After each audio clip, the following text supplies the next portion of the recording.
Welcome to the Digital Marketing News. I'm Tiffani Allen. And with your first story this week, I am Joshua Nite. Yes. Would you like to connect with me on LinkedIn to learn more about me and my professional life? I already have. Well, thank you. I appreciate that. I have at least 500 now. I think I hit the quota. The magic? So as far as anyone knows, I have as many people connected with me as, say, Richard Branson. Yeah, same guy. Yeah, we are virtually identical, me and Richard. But what I wanted to talk about with LinkedIn is they have just hit a bit of a milestone. Yeah. They're celebrating. I should point out they are also, in addition to being a cool social media site, a hashtag client. True, yes. But they just hit 610 million members. They got 157 million in the US, 45 million in China. Wow. 55 million in India, 26 million in the UK, and various millions elsewhere in the globe. Sure. So, a ton of people, 40% they say visit every single day. Their comments and likes and shares, they report, are up 60% year over year. Wow. So more and more people are using it, and they boast that executives from all of the Fortune 500 companies, however many are in there, well, 500-ish. roughly 495 are members, though. So Wow. all the executives from all those companies. That's So amazing. we love LinkedIn. We think they are one of the more effective platforms for B2B. They are, of course, 610 million is still just like a drop in your bucket compared to Facebook. Yeah. But we're talking about an audience that LinkedIn might actually let you reach organically. Yes. Weird. And that might be more relevant, especially for folks who are doing the whole B2B thing. So LinkedIn, big, getting bigger, continuing to grow. Check it out. I agree. I personally have used LinkedIn. Mm-hmm. Yep. It's a ringing endorsement. Perfect.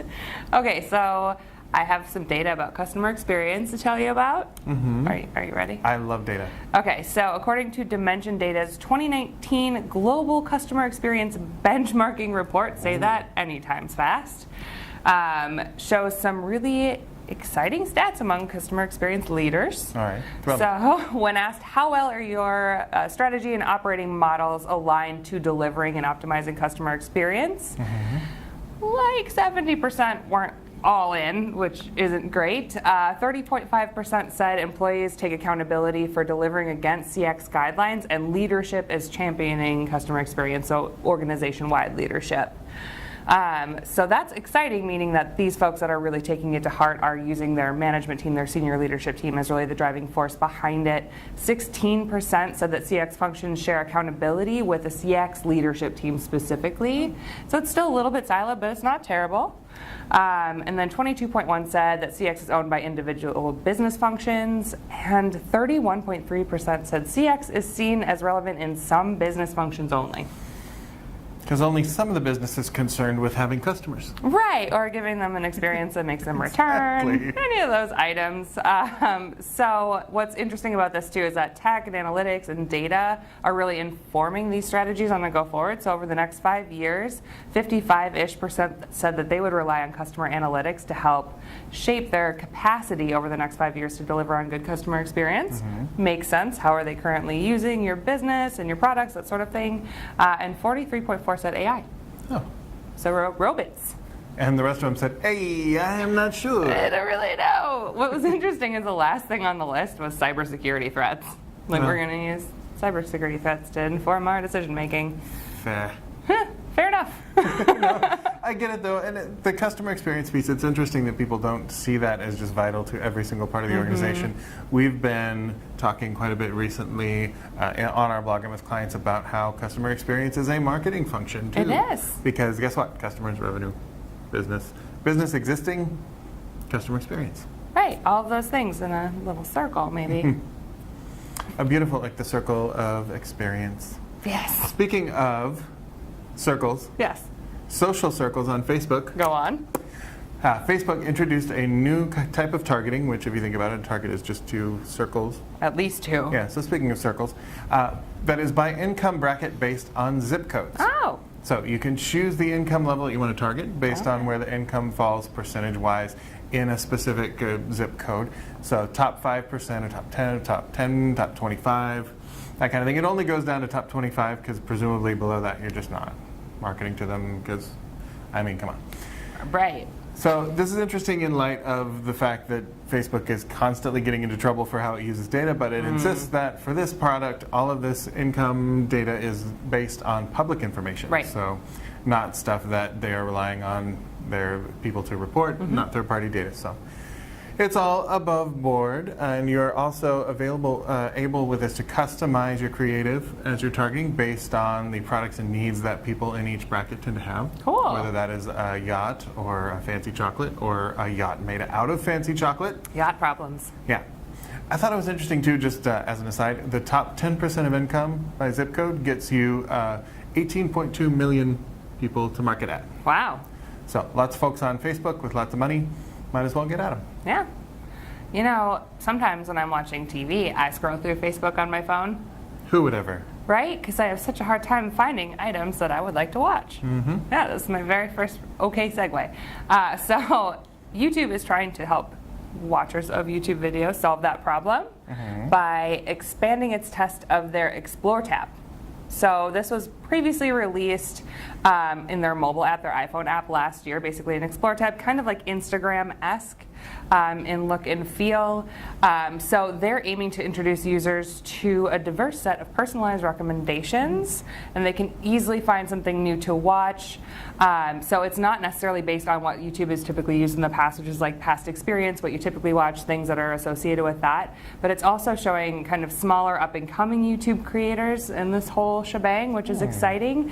And it'll give you recommendations that aren't necessarily based on something you watched before. So kind of net new content that you might not find on your own as you have your recommendations surfaced to you. So something to look forward to if you're like me and there's too much to watch and therefore nothing.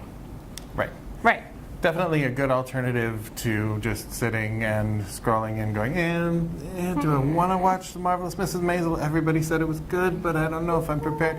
Right. Spoiler alert, you should. Yeah. Watch The Marvelous Mrs. Maisel. It's great. Agreed. Yeah. We wrote a little article about that. You can read it on the blog. I heard a rumor.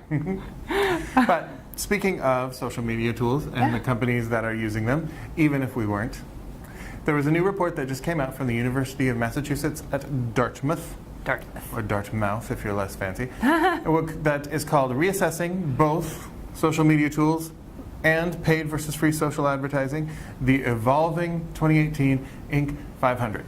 It's a lot. What does this mean? I don't know. It means that they looked at all the companies in the Inc. 500, which is kind of a younger, hipper version of the Forbes 500, to see how they're using social media tools and paid and free social advertising.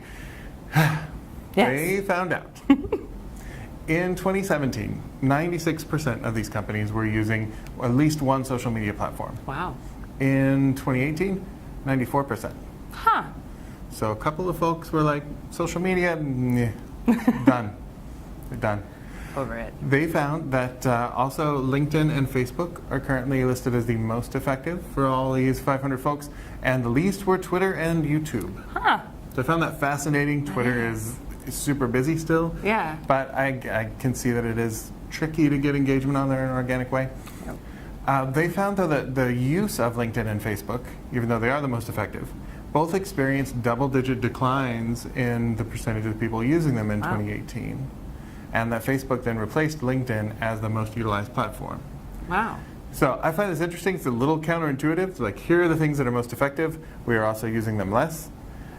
So I feel like there is a little disconnect there that maybe it's time for us to reevaluate the way we're using our social media platforms. Agreed. I found it fascinating that for the first time in 9 years, a greater portion of Fortune 500 companies use blogs compared to that of the Inc. 500 companies. Huh. So like young, hip, trendy, but we don't have blogs, which is interesting. I know there's different forms of content that a lot of companies are producing now. They're kind of taking it offsite a little bit. It's interesting. I'm still a proponent of, building your own house and not always renting the land, but do what you will. The top two concerns regarding the use of social media are return on social media investment and privacy issues. For sure. Yeah, of course. They're less concerned about analytics, ethical, and legal issues than the rest. I feel like the ethical and legal issues are tied into the privacy issues. A lot of the time, right? Yeah, definitely, especially if you're a global company and there's different data privacy concerns there. So nearly half the companies report that the value of social media has leveled off and that they're seeking alternatives. So this probably goes along with, we're seeing declines in organic reach, organic engagement, we have to pay to play, we don't love that. It's interesting. Instagram adoption declined from 49% to 47% in the past year. That's the first decline since 2013. And I love Instagram. I used it twice last year. And 21% of the 2018 Inc. 500 have started or have standalone social media plan, which is nearly double 2017. So they have an actual plan for social media, which you love. It could have, we talk a lot about documenting your content marketing strategy. It feels like your social media strategy should also be documented, not be scattershot, include the platforms where your audience is, regardless of what those are, and not include maybe the platforms where your audience isn't. Right, like consumer-facing Google+, which I believe is now gone. Right. Soon. Consumer-facing Google+, all the doo-dah day.